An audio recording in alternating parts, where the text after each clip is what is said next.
If there's one thing I can count on Ridley Scott to do, it's serve a spectacle. And that's just him talking trash on his press tours. His movies are also very good.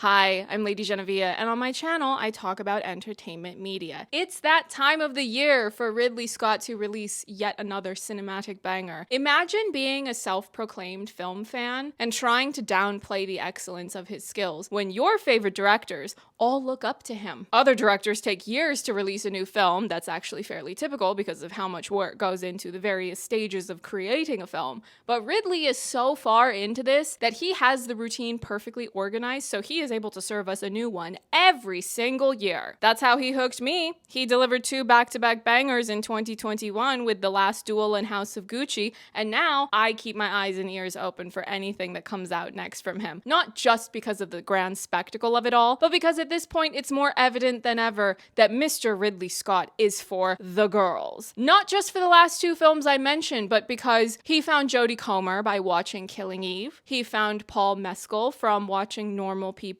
and his Napoleon film ended with Napoleon being completely ambivalent about all the time he wasted with being a war criminal, and instead Napoleon wishes he could just be with his wife again. Ridley Scott, I know what you are. Come over for girls' night, we will have drinks and gossip. Before we jump into the specifics of Gladiator II, I want to say that this review will have spoilers because I don't really want to have to talk circles around this material, so if all you want to know is whether or not I recommend it, of course I do. I logged it at 4.5 stars on Letterboxd. The other point I want to clarify about how I experience and analyze Ridley's new films is that I tend to have higher standards for him, and it's inevitable that I'm going to compare a new Ridley film to other Ridley films and how much I enjoy those in comparison. Having said that though, even if I encounter details of things that I'm able to nitpick, there is simply no denying that Ridley's quality of work is significantly higher than a lot of the films I see at the cinema. And that's saying something because I go to the cinema very often. Moreover, it's inevitable that some comparisons will be made when you've got a sequel. You're going to compare the leads and the villains from each of these films, the choices that are made for how to continue the story in general, as well as for characters that were present in both the first and second films. So now let's get into some of those specifics. We can start with the big picture of both. I find it highly fitting that the first film is all about the glory of the Empire of Rome. I can't think of anything more quintessentially 2000s than bootlicking an empire. And then you fast forward to a quarter of a century after, where we are releasing Gladiator II, which is a clear condemnation of the empire. When you get the full picture of the main heroes and the main villain of this new story, they both want to destroy the empire and have personal grudges against the brutal bloodthirst of that empire. I loved that. And if I really wanted to go in depth and nitpick the chaotic and disorganized approach to depicting how you go about destroying an empire, I suppose I could. But to me, when I place the film in the context of Ridley Scott being almost 90 years old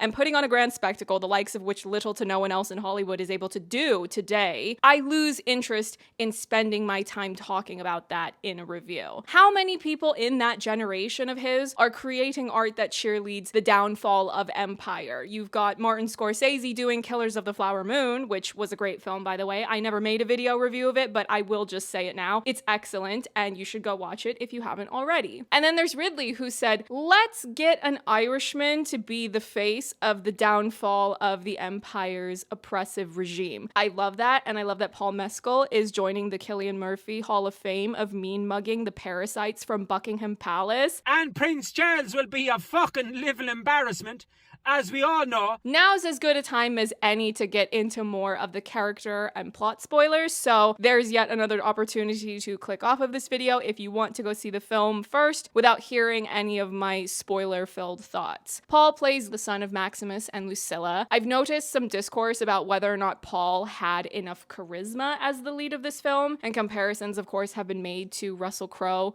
from the first film and the commanding presence he had. That's probably most evident whenever Maximus had a big speech to give. I'm probably half and half on this because I can see it in more than one way. One way is that Russell Crowe had far more experience experience on the big screen before Gladiator than Paul has, so he has a level of skill set for being the lead of a giant cinematic blockbuster that is different to Paul. The other way to look at this is that Maximus was a really experienced, beloved general with considerable practice, giving speeches, inspiring and motivating his soldiers, things like that. But Paul's character, Lucius, was sent away from Rome when he was 12, and he's mostly been living a regular life since then. From what I could tell, he was not the leader who had to give speeches and develop the gravitas that comes from that position. That was Peter Mensa's job. So within the narrative, it could make sense that he wouldn't necessarily have the same dramatic flair and commanding presence that Maximus did. But on the other hand, this is a movie, and you don't really need to have everything be hyper-realistic. You are absolutely allowed to play things up simply for no other reason than the benefit of entertainment value. Whether or not Paul had enough gravitas or charisma, it's simply not a talking point I would have thought to discuss on my own. It merely became too large of a talking point online for me to not put in some thoughts and contemplate the idea. Perhaps Twitter is a cesspool and I should abandon it altogether. Maybe that will happen at some point. I do have a Blue Sky now, so if you would like to follow me on there, feel free. It's the same username as everything else. The two emperors definitely don't compare to Joaquin Phoenix's deranged emperor villainy, but part of that also came down to the fact that the narrative is different. The emperors are the biggest villains in terms of the hierarchy of Rome, but what you ultimately come to learn is that within this narrative, Denzel plays the main villain, and he completely delivered every detail he needed to. I have no notes to give. Who the hell would I be if I tried to give Denzel Washington notes on his performance? I would no longer be a person at that point. I would simply be a sentient pile of audacity. I would like to go on the record, though, and say that if they put Denzel's man kiss back in the film and also restore May's scenes, I will bump my rating from a 4.5 to a 5. Your move, Hollywood higher-ups. Are you quite finished capitulating to a fascist regime? And actually, if you watch the film, I think it's fairly easy to spot where it was the kiss was removed from. You thought we wouldn't notice, but Denzel won't be told what to do, so he revealed the kiss, and now we know. The people are demanding to see it. I wouldn't have initially thought that I would say this before I saw Gladiator II, but now that I have seen it, I'm very glad they killed off Lucilla. You got real quiet, Miss Thing, when Denzel said your father owned him back in the day. That's interesting. You had nothing to say in response. You sent your son away when he was just a child, and you're promising that you will get him back someday. But what exactly did you do to try to make things safe enough for him to return? What steps did you take to change the material conditions of Rome and its people, and thus be able to facilitate the return of your son? Oh, that's interesting. You have nothing to say. I know some people would use this opportunity to make a joke about, well, how could she fix Rome when she was too busy knocking boots with Pedro Pascal? And so I will use that as a segue to talk about him. I would really like for Hollywood to stop playing games with the romance girlies and just get on with it and cast Pedro Pascal in a rom-com. How hard do we need to shake the table for you to understand that that man was born to play a romantic lead? His performance in this was stellar, not just because he was a bona fide wife guy. From the moment they finished that first battle sequence and he was delivering this big speech and everything in his face and body was screaming that he does not believe in the endless conquest of Rome's perpetual expansion. He has no interest in continuing this senseless bloodshed. That's Pedro for you. Incredible, beautiful work. And I saw this one interview clip of Pedro. I don't remember the outlet, or else I would tell you. It was simply a clip I vaguely remember floating around on social media, where he was talking about how when he met Connie to start working with her on this project, he immediately communicated to her that he wanted her to know that he was her guy. And she said that she felt that immediately. What else does Pedro have to do to prove that he can serve top-tier wife guy energy? Let him do a rom-com. We are not asking nicely anymore. Shifting focus once more, the action was terrific fun and really beautifully put together. I love the variety in action concepts, from the drawbridge in the opening, the sharks in the Colosseum, and funnily enough, I've made a Wicked Part 1 review video where I was complaining that I didn't like the choice to do the animal characters as VFX creations, because the narrative in which those characters exist is one where you have to buy into the emotional devastation of them being a marginalized, oppressed group under a fascist regime. In the case of Gladiator II, I'm actually very glad that most of the animals you see are very visibly obvious as VFX creations, because those animals are being used as tools and objects of violence for a sick system of hurting people against their will for entertainment. I would not be able to watch action sequence after action sequence of realistic animals having to be poked and prodded into performing stunts for the things that were happening in these venues. No, thank you. I don't even like that there was a real monkey for one of the emperors to have as a pet. I did not need to see a real monkey to understand the point that those emperors were the worst. But going back to the shark thing, that was one of the most ridiculous things I've seen in a while now, and I mean that in a good way. Denzel Washington described Gladiator II as Cecil B. DeMille on steroids, and he was completely right about that. I also just think that Ridley understands that even the detail of having hundreds and hundreds of extras is an essential part of world building in a movie. It's really frustrating how when we have films with larger budgets nowadays, it almost feels like they're allergic to spending the money where they should. Get a bunch of extras and dress them up in period costumes. Build giant sets and film everything with 6 cameras all at once. To me, that's cinema. Honing in on some of the smaller details, part of the opening was not emotionally effective for me. That was the part that involved Lucius's wife. I cannot emphasize this enough, but I did not care about that whatsoever. And you know you really missed the mark when I love romance in fiction and I felt nothing. And they kept trying to call back to it as if it was going to hit the way that it did in the first film. I don't care about her. I don't believe their connection. And it was a weird choice to pin so much weight on her death. It would have been infinitely more interesting if they had kept the focus on Lucius's pent-up rage about his mother sending him away, the death of his father, which he saw. I mean, you certainly did enough callbacks to the first film for me to know you were building off of everything that happened within that narrative. He did not need a dead wife to motivate him. I actually would have preferred you showed him in an opening as being really connected with the people where he lived,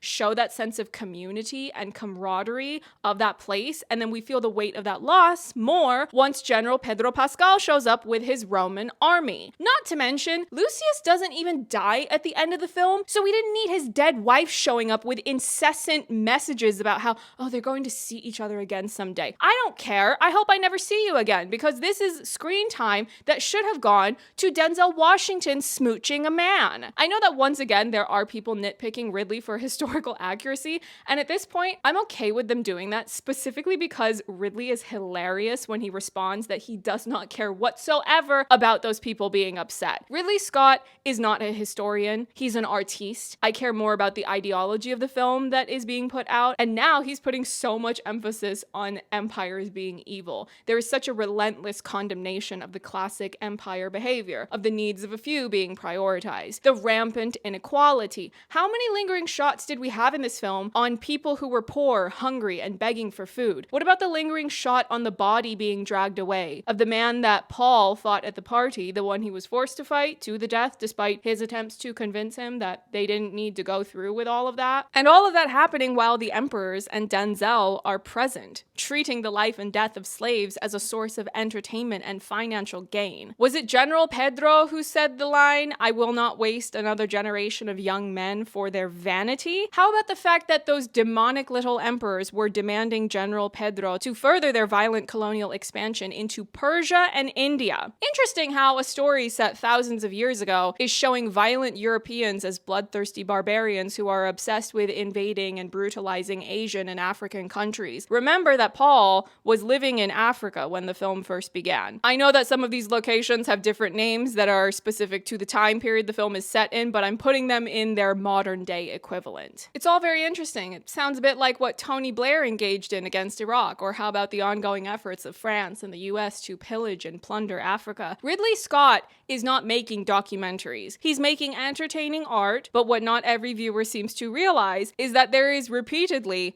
a fascinating, deeper point that he's trying to make, especially in recent years. It seems a bit early to gauge whether or not Ridley will be able to go through with his idea for a Gladiator III, because at the most superficial level, moviegoers expect that Gladiator will have these big action sequences in a coliseum. But with Gladiator Gladiator II, ending with most of the main characters dead and Paul taking his position as a leader of Rome and determined to stop the senseless violence and colonial expansion of the Roman Empire, what kind of story would you tell that stays under the Gladiator name? If you were to ask me what's coming next, it just seems like you would have to do a lot of rebuilding and completely starting over. Lucius is on the path of making Marcus Aurelius's dream a reality of turning Rome into a republic. But where do gladiator fights fit into all of that? Is Lucius still getting in on the action? Because Gladiator 1 ended with the implication that Rome would be turned into a republic. And then 16 years onward within the film timeline, we have 2 new emperors all over again. So does that mean Lucius's victory was all for nothing and we're going to have yet another tyrannical emperor he has to get rid of in Gladiator 3? And moreover, what would be the bigger theme we would be addressing, or the central thesis of the film? Gladiator 1 was very for the glory of Rome, and Gladiator 2 was very actually empire bad. We need to destroy the current government of Rome, if you can even call a system ruled by emperors a government in the first place, but that's neither here nor there. Ultimately, I don't know what Ridley's vision would be for Gladiator 3, but if you have the words directed by Ridley Scott, make no mistake, I will be there opening weekend at the cinema. As much star quality as this movie has, the star that shines the brightest is Ridley.